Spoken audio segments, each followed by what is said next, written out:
오늘 말씀의 제목은 그리하여 든든히 서가고, 그리하여 든든히 서가고라는 제목으로 말씀 보겠습니다. 요즘은 제가 이제 못 보는데 토요일 아침만 되면 이제 텔레비전 프로그램 중에 구해줘 홈즈라는 프로그램을 이제 봤었어요. 거기 이제 토요일 날 아침에 이제 하는 프로그램이었는데 저는 그 토요일 날 아침에 하는 줄 알았더니 이게 재방송이었다네요. 예, 저녁에는 뭐 텔레비전 볼 일이 없으니까 토요일 날 아침이면 그거를 보면서 그게 뭐냐면 집을 구해주는 이제 프로그램에 나는 어떤 집이 필요해요. 그러면 그 집을 이제 찾아주는 맞는 집을 찾아주는 프로그램인데 거기에 이제 많이 나온 주택들이 어떤 집이 있었냐면 이제 전원주택 같은 게 많이 나왔었어요. 그래서 저도 그 프로그램을 보면서 저런 집 하나 장만해서 정말 수채화처럼 살아가면 얼마나 좋겠나 이런 생각을 하면서 봤죠. 게다가 그 전원주택이 2층 집에다가 그 위에는 또 이제 뾰족한 이제 다락방이 있는 그런 구조. 얼마나 멋져요. 봄 가을로는 그 다락방에 올라가서 참 멀리 내다보면서 책을 읽고 기도하고 얼마나 좋겠습니까? 그래서 아내에게 제가 얘기했죠. 우리 저런 집으로 이사하면 어떻겠어? 라고 물어봤더니 아내의 대답이 이겁니다. 당신이 그거 다 청소하게? 거기 벌레 누가 잡으려고 당신 벌레나 잡을 수 있겠어? 그냥 여기 살아. 거기 집 그 전원주택이나 일반 주택들은 수리하고 이런 거 고치고 얼마나 많은데 맨날 할 일 투성인데 꽤나 당신이 하겠다라고 말을 하더라고요. 그래서 제가 뭐라 그랬겠습니까? 네, 맞는 말이네 라고 했죠. 그래서 포기했습니다. 그것은 없는 걸로.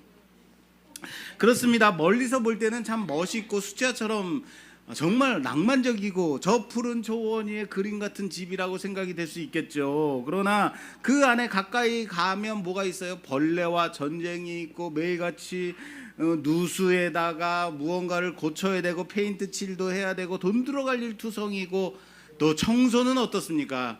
우리 아이 한 층에 있으면 로봇 청소기 시키면 되겠지만 여러 층이 있으면 그게 되겠습니까?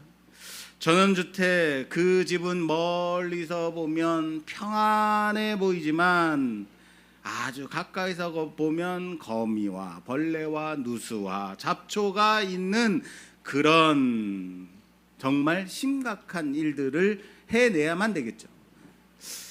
교회도 그런 것 같습니다. 겉보기에 평안함, 그 뒤에 싸움과 눈물이 있는 것, 그것이 교회라고 생각이 돼요. 멀리서 볼 때는 이 교회 참 평안해 보여요. 그렇지만 가까이 들어가서 보면 그 안에 보면 어떻습니까? 김 집사가 속 썩여서 미치겠어요. 누구 꼴배기 싫어서 안 나올래요. 이런 얘기 투성이에요. 오늘 우리는 교회가 평안하여 든든히 서가다라는 이 말씀을 중심으로 9장 전체를 그래서 보려고 합니다. 그런데 과연 초대교회의 평안이, 교회가 평안했다라고 하는데 그 평안이 우리가 생각하는 그 평안처럼 아주 문제 하나 없는 고요한 상태를 말하는 것일까요? 만약 그랬다면 우린 멀리서 보는 전원주택의 그 수채화만 보고 있는 것이다 라고 생각하시면 되겠습니다. 실제로 교회는 초대교회는 더 많은 문제들과 고난과 핍박이 여전히 있는 것을 알아야 합니다. 오늘 마지막 절 31절 볼까요? 그리하여 온 유대와 갈릴리와 사마리아 교회가 평안하여 든든히 서가고 주를 경외함과 성령의 위로로 진행하여 수가 더 많아지니라. 할렐루야. 이 역사가 우리 말씀교회에 있기를 주님의 이름으로 축원합니다. 그렇다면 교회가 평안하여 든든히 서간다라고 하는데 이 원인이 어디에 있는가? 그래야 우리 교회도 배울 거 아니에요. 우리가 지난주까지 무엇을 봤는지 기억하십니까? 지난주까지 사울의 회심 사건, 그것을 봤단 말이에요. 그러면 사울이 회심했기 때문인가? 물론 그렇게 볼 여지가 분명히 있죠. 왜? 사울이 회심한 후에 이 말씀이 이어졌으니까. 그런데 정말 사울의 회심 때문에 교회가 든든히 섰다라면 평소 그렇게도 핍박하던 사울이 회심하니까 정말 교회가 이렇게까지 평안해질 수 있는가? 그렇게 본다면 그 원인은 사울이 되는 겁니다. 사울 때문에 교회가 평안해졌다. 다른 말로 할까요? 어떠한 한 사람 때문에 교회가 평안해질 수 있는가? 정말 그러한지 바로 앞절 한번 볼까요? 바로 앞에 절. 우리가 오늘 본 말씀 중에 29절부터 30절 말씀 좀 봉독해 주시겠어요? 또 주 예수의 이름으로 담대히 말하고 헬라파 유대인들과 함께 말하며 이게 사울이에요 지금요. 예. 변론하니 그 사람들이 죽이려고 힘쓰거늘 형제들이 알고 가이사라로 데리고 내려가서 다소로 보내니라. 아멘. 자, 사울이 담대히 주의 복음을 전했다. 헬라파 유대인들과 변론하니 그들이 사울을 어떻게 하려고 했다? 죽이려고 했다. 그래서 교회는 사울을 그의 고향 다소, 여기 다소는 사울이 태어난 곳입니다. 그의 고향 다소로 도망 보냅니다. 자, 우리 생각에는 강력한 핍박자 사울이 회심하여 교회를 위해서 일하는 사람이 됐으니까, 교회 편이 됐으니까 사람을 잡아 죽이려고 하던 그 열심으로 이제는 복음을 전하는, 이제 교회는 그래서 평안하고 든든히 서간다라고 마무리되는 게 맞을 것 같은데, 앞에 말씀을 보니까 오히려 사울은 어떻게 했어요? 도망쳤습니다. 도망자 신세가 됐어요. 그렇다면 교회가 든든히 선 이유가 사울이 회심했기 때문은 아니다라는 거예요. 그는 도망쳤으니까. 물론 후에 사울로 인해서 이방인들에게 복음이 전파되게 되죠. 그 역할을 한 것은 맞습니다. 그러나 오늘 말씀을 통해서 본다면 그것은 아니라는 거예요. 혹시 그럼 반대로 말할게요. 사울이 사라졌기 때문에 교회가 든든해진 건가? 교회 안에 어떤 맨날 말썽 피고 시끄럽게 하고 불만 있는 그런 성도 있죠. 그런 사람이 어느 날 딱 사라졌더니 교회가 평안해졌다, 이런 건가요? 그래서 오늘 우리는 교회가 든든히 서게 된 그 이유를 9장 전체를 통해서 찾아보려고 합니다. 우선 다메섹 도상에서 예수님을 만난 사울이 어떻게 되었고 무엇을 했는지, 그 사울이 어떻게 됐는지를 좀 살펴볼 필요가 있는데, 오늘 사도행전 9장 말씀에서는 아주 간단하게 정리하고만 있어요. 그가 다메섹에서 주님께 잡히고 꺾인 후부터 예루살렘으로 올라가서 그 다음에 다소로, 고향 다소로 도망가게 된 그 기간이 얼마냐면 약 3년 정도예요. 몇 년이요? 약 3년 정도 있었던 일을 9장에서 아주 간단하게 정리하고 있어요. 그 사이에 어떤 일이 있었는지는 바울 자신이 증언하는 그 말씀을 통해서 우리는 알 수 있습니다. 우선 갈라디아서 1장 17절을 보게 되면, 또 나보다 먼저 사도가 된 자들을 만나려고 예루살렘으로 가지 아니하고 아라비아로 갔다가 다시 다메섹으로 돌아갔노라 라고 말하고 있어요. 다시 말해서 예루살렘으로 가기 전에 사울은 어디로 간 거예요? 아라비아로 갔다고 그래요. 오늘 본문을 통해서 보게 되면 그는 아나니아에게 안수를 받고 나서 눈을 다시 보게 됩니다. 그리고 다메섹에 며칠 머물면서 제자들과 함께 있다가 20절 말씀에 보면 즉시로 각 회당에서 예수가 하나님의 아들이심을 전파하고, 다시 말해서 며칠 동안 뭐 했다는 얘기예요? 회당을 다니면서, 그 동네 회당을 다니면서 예수님을 전했다. 며칠 머물면서 즉시로 예수를 전했다라고 되어 있습니다. 그리고 우선 며칠간은 다메섹에 머물며 복음을 전했다라는 것이 맞죠. 그리고 나서 갈라디아서 1장 말씀을 통해서 본 사실을 통해서 그는 그 다음에 어디로 간 거예요? 어디? 아라비아로 갔다고요. 아라비아 광야로 가게 된 겁니다. 자, 아라비아에서 무엇을 했을까요? 자세히 나와 있지는 않습니다. 그러나 분명한 것은 아라비아에서 바울은 자기의 신학을 다시 재정립하는 시간을 가졌을 것이다. 그리고 광야니까 아무것도 없잖아요. 조용한 가운데 하나님과 마주하는 시간을 가졌을 것이다 라고 학자들이 말을 합니다.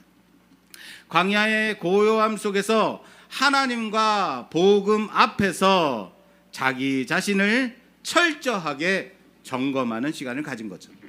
그게 약 3년 정도.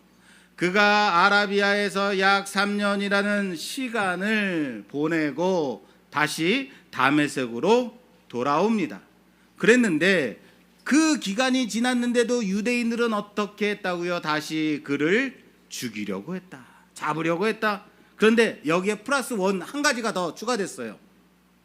뿐만 아니라 다메섹을 다스리던 나바테아 왕국의 총독, 그 사람이 바울을 잡으려고 합니다. 그래서 바울이 지나가는지 안 지나가는지 성문을 지키고 바울을 잡으려고 합니다. 이것을 고린도 말씀을 통해서 자세하게 알 수 있는데요. 자, 고린도 후서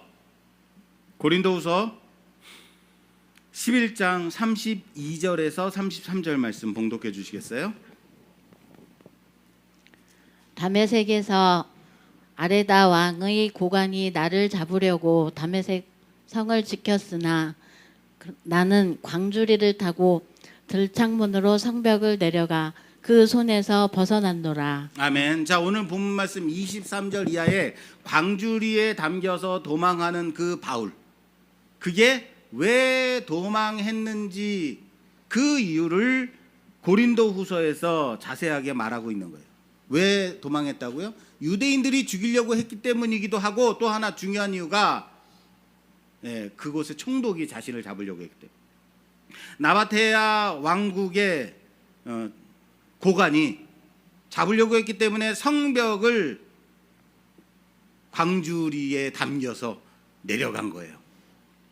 그런데 유대인들은 바울과 사울과, 다시 말해서 원래 관계가 안 좋으니까, 배신자니까 그렇다 치더라도 나바테아 왕의 고관이 왜 갑자기 이 사울을 잡으려고 했을까요? 사울이 무슨 정치적인 음모를 꾸며서 그렇게 잡으려고 했던 것일까요? 물론 사고를 쳤겠죠. 어떤 사고인지 모르지만 사울은 갈라디아서에서 자신이 아라비아 광야로 갔다라고 말했죠. 근데 그 아라비아가 누구의 땅이냐면 나바테아 왕국의 땅이에요. 그곳이 나바테아 왕국의 땅이고, 그때 당시에 나바티아는 헤롯 안티파네스와 전쟁을 했었어요.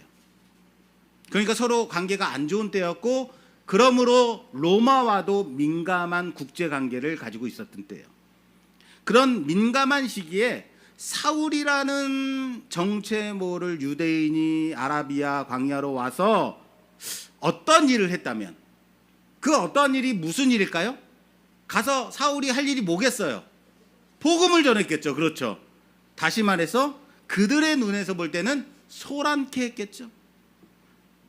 소란케 하니까 당연히 나바테아 왕국 입장에서는 정치적이고 종교적인 문제를 일으켰다라는 생각을 했을 거예요. 그래서 얘를 잡아야겠다. 그런데 그 문제의 인물이 아라비아에서 다시 다메섹으로 온 거예요. 이 다메섹 또한 그 왕국의 총독이 지키고 있는 거예요. 그리고 유대인들과 또 논쟁을 시작해서 소란을 일으켜요. 야, 어디 가나 얘는 안 되겠다라고 생각했겠죠. 그래서 아레다 왕의 고관이 직접 그를 잡으려고 성문을 지켰다라는 겁니다. 회심하면 모든 것이 좋아지고 평안해지는 것 맞습니까? 아니더라라는 거예요. 그 복음으로 인해서 세상이 시끄러워지더라라는, 흔들리게 되는다. 세상의 질서가 흔들게 된다라는 거예요. 어떤 목사님이 그래서 복음을 외치는 자는 락커다라는 얘기를 하는 목사님이 있더라고요. 락커 뭐예요? 막 락을 하는 사람 아니에요. 세상을 흔들리게 하는 사람이다라고 말하는 것을 봤어요. 물론 그런 부분이 있는 것 같습니다. 회심 이후 사울은 더욱 큰 위협과 도망자의 신세에 놓이게 되었습니다. 그래서 예루살렘에 올라갔어요. 교회는 정말 이 상황 속에서도 든든히 서가고 있는 것이 맞는 것인가? 다른 말로 다시 말할게요. 교회 안에 지금 어떤 일이 벌어지고 있어요? 시끄러운 일이 벌어지고 소란케 되고 있는 겁니다. 교회에 새로 나온 지 얼마 되지 않은 한 성도가 지난 주간 이런 얘기를 하더라고요. 제가 교회 나온 지 한 1년 정도 됐는데요. 이거 이렇게 나오니까 신앙이 아니라 관계 때문에 상처를 받기도 하고 그래서 교회를 떠나게 되는구나라는 것을 알겠더라고요 라고 말하더라고요. 그러면서 하는 말이, 그래도 저는 안 떠나요. 내가 왜 교회를 떠나요? 라고 말하더라고요. 그런데 이제 한 가지, 목사님 그런데 기도 좀 부탁할게요. 요즘 일이 너무 없어요. 저를 일 많이 할 수 있게 기도해 주세요 라고 기도 부탁을 했습니다. 그렇습니다. 교회 나오면 모든 게 핑크빛이 되는 게 아니더라고요. 교회 나오니 만사형통 그런 거 없더라고요. 사람들과의 관계에 상처받기도 하고요. 예수 믿으니까 모든 일 더 많아지고 사업도 잘 되고 그렇지 않더라고요. 그러면 얼마나 좋겠어요.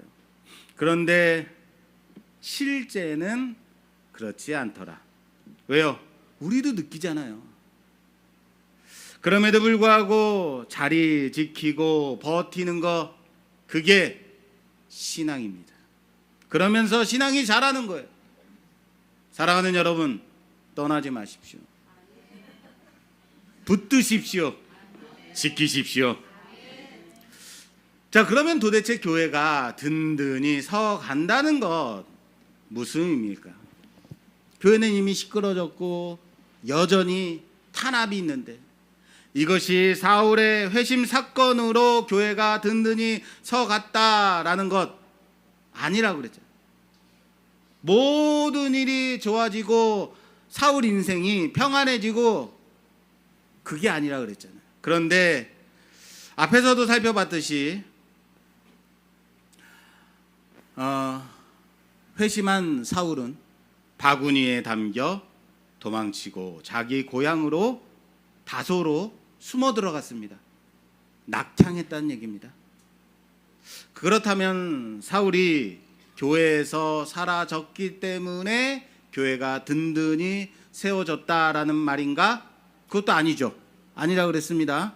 이런 거죠. 사울이라는 사람이 회심해서 오더니 이 사람 저 사람 다 데려오고, 술 먹은 사람 안 먹은 사람 이상한 사람 거린들 다 데려와서 교회를 막 채우고 있어. 그러니까 교회가 더 시끄러졌어. 근데 이 친구가 떠났어. 아이고 교회가 조용해졌네, 이건가요? 아닙니다. 이것을 이해하기 위해서 우리는 사도행전 6장부터 스데반 순교 사건부터 살펴볼 필요가 있습니다. 야, 6장에 가면 오늘 설교를 언제 끝내려고 6장을 다시 보시나.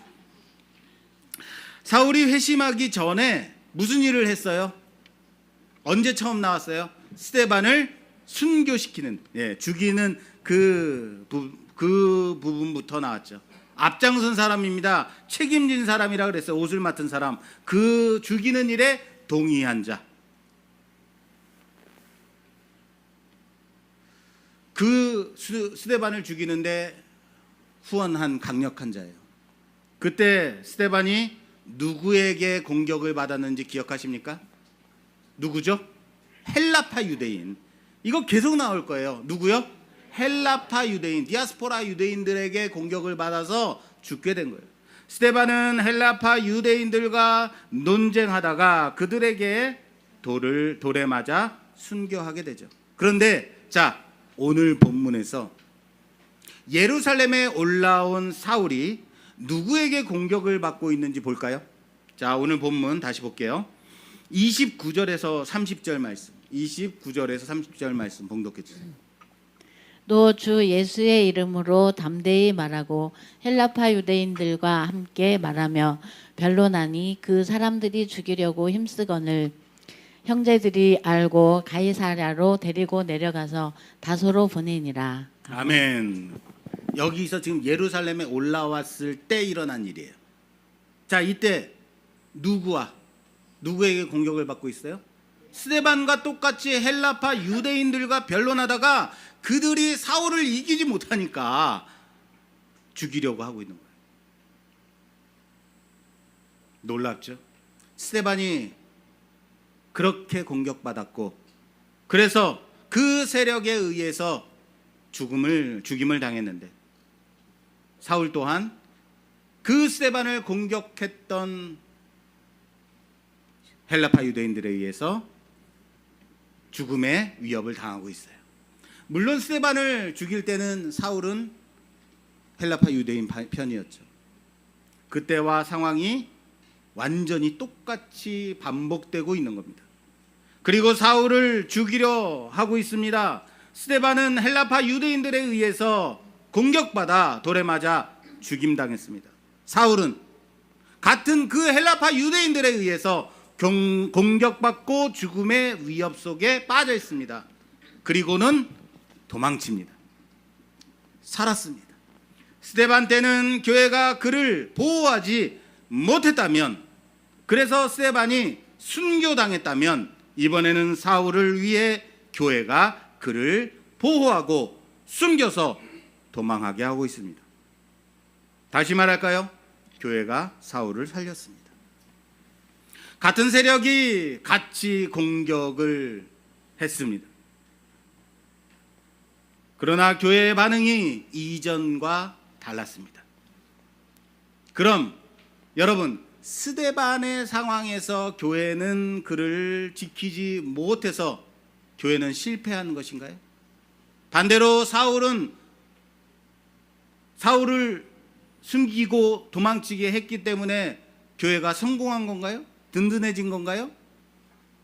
사랑하는 여러분, 순교자를 낳으면 교회가 실패한 것이고, 사람을 지켜내면 교회가 성공한 것인가? 그게 아니죠. 스데반은 순교했지만 그의 죽음은 복음의 씨앗이 되었습니다. 그리고 사울의 회심을 낳았습니다. 성공한 거죠. 사울은 도망쳤습니다. 자기 고향으로 낙향했습니다. 그러나 그의 피신은 복음의 더 큰 확장과 준비를 위한 시간이 되었습니다. 할렐루야. 이것이 교회를 든든히 세우는 하나님의 역설입니다. 때로 교회는 누군가를 내어주기도, 그래서 피 흘리는데 나아가기도 합니다. 때론 교회는 누군가를 보호하고 조용히 피신시키기도 합니다. 그러나 그 모든 방식 속에 하나님의 섭리가 있다는 사실을 믿으시길 바랍니다. 우리는 무엇을 성공이라고 하고 무엇을 실패라고 부르죠? 스데반의 죽음과 사울의 피신 모두 하나님의 복음이 든든히 서가는 방식이라는 것을 잊지 마십시오. 순교한 스데반과 피신한 사울, 이 두 사람이 모두 교회를 든든히 세우는 하나님의 섭리였다라는 것을 우리는 알아야 됩니다. 든든히 선다는 것, 분명한 기준이 있어야 됩니다. 그러면 교회가 든든히 서간다는 것의 기준이 무엇이냐? 그 기준이 무엇일까요? 내가 든든해지던 망하던 내 앞에 보이는 표대, 그 표대를 향하고 있다면 그것이 기준 삼아 계속해서 나아간다면 그것이 든든히 서가는 겁니다. 그래서 그 기준을 분명히 알아야 한다는 것입니다. 사랑하는 여러분, 예수 믿는 자는 예수를 닮아가는 자입니다. 따라서 합시다. 예수 믿는 자는 예수를 닮아가는 자이다. 그 예수의 길을 따라 걷는 자들이라는 거죠. 예수가 성공한 사업가였다면 그 길을 따라가는 자들도 뭐 해야 돼요? 성공한 사업가가 돼야 되는 거예요. 세상의 권력의 최상위층에 있었던 자라면 권력을 쟁취하는 것이 그 길을 따라 걸어가는 것입니다. 그런 면에서 예수님의 길이 십자가의 길이라는 것이 얼마나 다행인지 모르겠습니다. 예수님의 길이 무슨 길이라고요? 십자가의 길. 어떤 면으로 보자면 사울의 도망을 치는 이 길이 부끄러운 일인 것일 수 있어요. 왜? 담대하게 나서서 싸워야지 어딜 도망가? 실패한 일인 것처럼 보일 여지도 있습니다. 광주리에 달려 성벽을 내려가는 것 초라한 퇴장이죠. 그런데 누군가는 야, 광주리에 타고 내려가니까 참 재밌었겠다. 놀이기구 타는 것 같았겠네.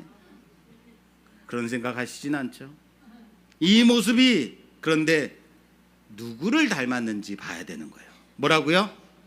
누구를 닮았는지. 예수님도 헤롯이 죽이려고 했을 때에 하나님은 그의 부모에게 나타나 애굽으로 피해라 라고 말씀하셨습니다. 하나님이 헤롯을 잡아 죽이시면 될 텐데 그렇게 하지 않으셨어요. 애굽으로 피해라. 그래서 애굽으로 피난 가시기도 했습니다. 예수님도 유대인들이 돌로 치려 할 때에 그들 가운데서 피하셨습니다.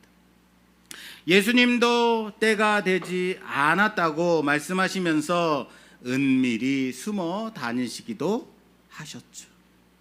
그렇다면 광주리에 달려 도망해도 죽음의 위협을 받아도 고향으로 낙향해도 그 길이 잘못된 길이 아니라는 근거, 그것이 바로 예수님 또한 그렇게 하셨는가? 예수님의 길과 맞는가? 그렇다면 되는 겁니다. 예수님의 길이 십자가의 길이라는 것은 고난과 도망과 숨음과 죽음의 위협이 모두 하나님의 뜻 안에 있다라는 뜻이라는 사실을 믿으시길 바랍니다. 사울이 당하고 있는 그 모든 상황들이 예수 그리스도의 모습이면 그게 맞는 거예요.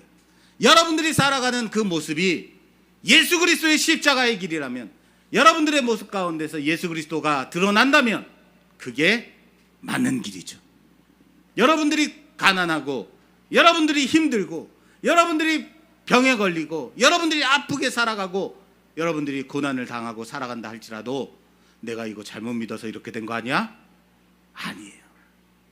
그리스도 안에서 내가 과연 그리스도를 닮아가는 길을 살아가고 있는가 점검하는 우리 모두가 되기를 주님의 이름으로 축원합니다. 그렇다면 다시 질문하겠습니다.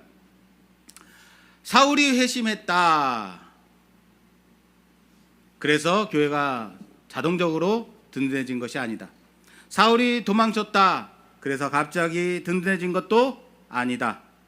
그러면 도대체 무엇이 교회를 든든하게 세우는 것인가? 오늘 본문 31절 말씀 다시 한번 보겠습니다. 31절 말씀입니다.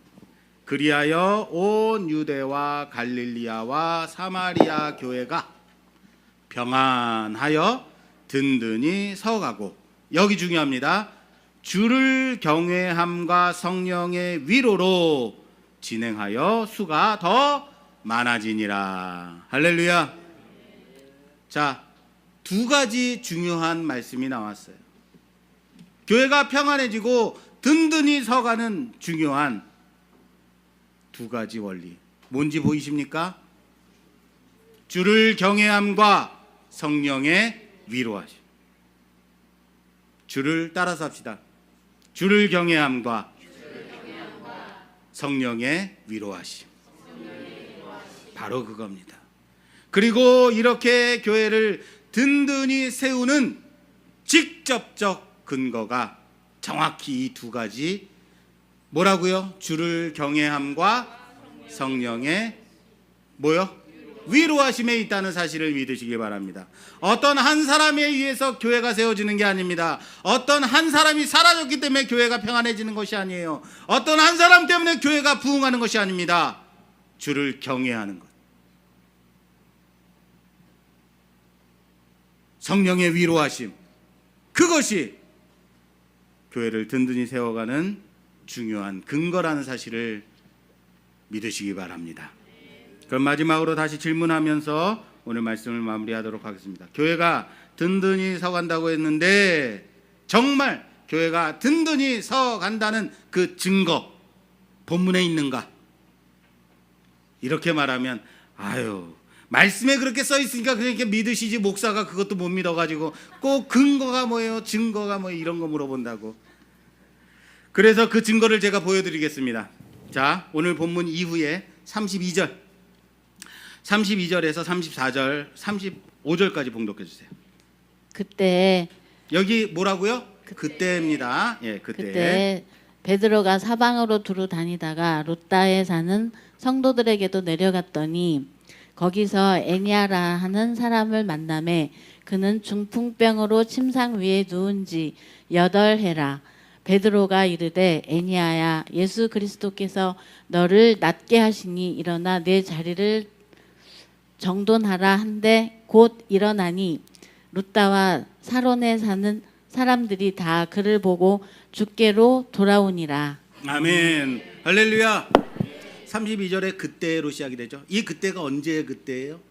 사울이 헬라파 유대인들과 논쟁으로 죽임을 당할 공포 속에서 고향으로 낙향하게 된 그때라고요. 베드로는 그때 무엇을 했냐면 이런 사역을 했다. 베드로는 더 강력한 능력을 나타내고 있었다라는 것을 보여주는 거예요. 베드로는 그때 뭐 했냐면요, 루다라는 곳으로 가서 8년 동안 중풍병으로 꼼짝도 못하고 누워 있었던 애니아라는 사람을 만나서 그를 고쳐줍니다. 그때 베드로가 하는 말 좀 볼까요? 애니아야, 예수 그리스도께서 너를 낫게 하시니, 따라서 합시다. 일어나 내 자리를 정돈하라. 일어나 내 자리를 정돈하라. 여러분, 어디서 많이 본 말씀 같지 않습니까? 예수님께서 오랜 중풍병의 자리에 보존하고 누워있던 그 자를 고치실 때 하신 그 말씀, 요한복음 5장 8절 말씀, 베데스다 못가에서 38년간 병석에 누워있었던 그 사람을 예수님이 고치실 때 하신 말씀, 예수께서 이르시되 일어나 내 자리를 들고 걸어가라. 아멘. 안 나와요. 자, 마가복음 2장 11절에도 나와요. 예수님께서 중풍병자에게 하신 그 말씀, 내가 내게 이르노니 일어나 내 자리를 들고 집으로 가라. 할렐루야. 그렇습니다. 베드로는 지금 예수님의 그 말씀 그대로 빌어서 다시 선포하고 있는 거예요. 예수의 사역이 지금 여기 베드로를 통해서 반복되고 있다라는 거예요. 중풍병자, 바로 예수님의 길, 그것은 십자가의 길이고 가난한 자에게, 병든 자에게 회복을 주시는 길이었습니다. 뿐만 아닙니다. 그 다음 베드로는 또한 욥바로 갑니다. 거기서도 다비다라는 여제자를 살리는, 죽은 여인을 살리는 놀라운 역사를 일으켜요. 사람들은 그녀가 구제와 선행을 많이 행한 사람이다. 그를 장사하지 않고 깨끗이 씻겨서 다락방에 누입니다. 그리고 베드로를 청합니다. 모든 과부들은 그의 선행을 울며 증언합니다. 자, 보겠습니다. 40절에서 41절 말씀 봉독해 주세요. 베드로가 사람을 다 내보내고 무릎을 꿇고 기도하고 돌이켜 시체를 향하여 이르되 다비다야 일어나라 하니 그가 눈을 떠 베드로를 보고 일어나 앉는지라. 베드로가 손을 내밀어 일으키고 성도들과 과부들을 불러 들여 그가 살아난 것을 보이니. 아멘. 베드로가 무릎을 꿇고 기도하고 다비다야 일어나라 라고 명령합니다. 그러자 죽었던 다비다가 눈을 뜨고 살아납니다. 자, 여기 베드로는 죽은 다비다, 그 여인을 향해서 뭐라고 말했다고요? 다비다야 일어나라. 자, 제가 원어로 말씀드릴게요. 원어로. 자, 다비다야 일어나라. 다비다 쿰. 아시겠어요? 다비다 뭐라고요? 다비다 쿰. 어디서 많이 본 말씀 아니에요? 그렇죠. 회당장 야이로의 딸을 고치실 때 그때 예수님께서 뭐라고 말씀하셨어요? 달리타 쿰. 달리다는 소녀야. 쿰 일어나라. 그럼 다비다 쿰 뭐예요? 다비다야 일어나라. 보이십니까? 교회가 든든히 서 간다는 증거가 바로 여기 있는 겁니다. 예수 그리스도의 그 사역이 그대로 베드로를 통해서 반복되고 있었다. 베드로가 대단해서가 아닙니다. 성령이 교회 안에 위로하시고 역사하시고 여전히 그러고 계셨다. 교회의 든든함은 단순히 고난이 사라지고 평안해지게 되었다라는 것에 있지 않습니다. 진짜 교회의 든든함은 예수의 사역이 지금 여기에 반복되고 있는가? 여기에 성령의 역사가 이루어지고 있는가? 지금 여기에 성령의 위로하심이 과연 우리 교회에 있는가? 스데반은 죽었고 사울은 도망쳤지만 성령께서는 여전히 베드로를 통해서 애니야를 일으키시고 다비다를 살리시고 이제 교회가 든든히 서간다는 그 말씀이 무엇을 의미하는지 보이십니까? 성령이 함께 계신다라는 겁니다. 예수 그리스도의 능력이 지금 여기에 있다라는 겁니다. 죽음을 이기는 능력이, 병든 자를 일으키는 그 능력이 육신의 죽음뿐만 아니라 그 영혼이 죽어있는 자를 살리는 그 능력이, 예수의 능력이 여전히 교회를 통해서 나타내고 있다라는 것은 교회가 든든히 서간다는 증거라는 사실을 믿으시길 바랍니다. 그 능력이 우리 교회에 있기를 소원합니다. 우리 교회 안에 이 능력이 나타나길 소원합니다. 우리는 하나님을 경외하고 하나님을 두려워하면서도 그 하나님을 사랑하고 그 하나님을 높이고 영광 돌리며 성령의 위로하심이 우리 교회에 있는 그런 교회 되기를 소원합니다. 사랑하는 여러분, 오늘 우리는 교회가 든든히 서가는 진정한 그 비결이 무엇인지 배웠습니다. 그것은 결코 문제를 없애는 데 있는 것이 아닙니다. 시끄럽게 하던 사람이 사라졌기 때문에 있는 것이 아닙니다. 스데반의 순교와 회심한 사울이 바구니에 실려 도망한 그 사건 때문이 아닙니다. 이 모든 과정이 바로 예수 그리스도의 십자가의 길을 닮아 있는가? 우리 교회에 예수 그리스도를 닮아가는 자들이 있는가? 주님을 경외하고 성령의 위로하심이 과연 우리 교회에 있는가? 점검하는 우리 모두가 되기를 주님의 이름으로 부탁합니다. 내 삶 가운데 과연 나는 주님을 닮아가는 삶을 살아가고 있는가? 내 인생이 펴기 위해서 예수를 믿는 것이 아니라 예수를 닮기 위해 살아가는 자인가 점검하는 우리 모두가 되기를 주님의 이름으로 축원합니다. 그것이 광주리에 담겨 도망치는 일이라 할지라도, 잠시 낙향하는 일이라 할지라도 예수 그리스도의 길이요, 병자를 일으키고 죽은 자를 살리는 모든 상황 속에 예수 그리스도를 드러내는 일이라면 진정한 그리스도의 십자가의 길을 따라가는 우리 모두가 되기를 주님의 이름으로 축원합니다. 축원합니다.